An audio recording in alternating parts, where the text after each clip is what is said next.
কি খোঁজো? আরে বল্টু, আমার জুতা খুঁজছি, আমার জুতাটা তো পাচ্ছি না। জুতাটা কই গেল? আমার মনে হয় নাহার পায়ে দিয়ে কোনো জায়গায় লুকিয়ে বসেছে। চলো ওকে আমরা ধরে ফেলি। ঠিক আছে, চল ওকে খুঁজে বের করি।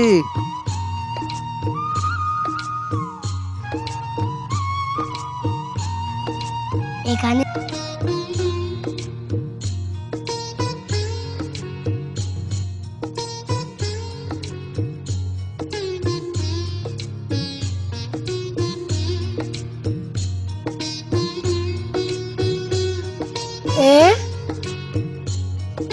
মামা মামা এদিকে আসো, দেখো এখানে নার জুতা পায়ে দিয়ে বসে আছে।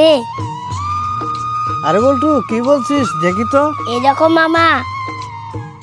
হ্যাঁ, সত্যি তো। আরে না, তুই জুতো বাদে বসে আছিস কেন? তুই তাড়াতাড়ি বেরিয়ে আয়, আমি একটু বাজারে যাব। দে আমার জুতোটা দে। হ্যাঁ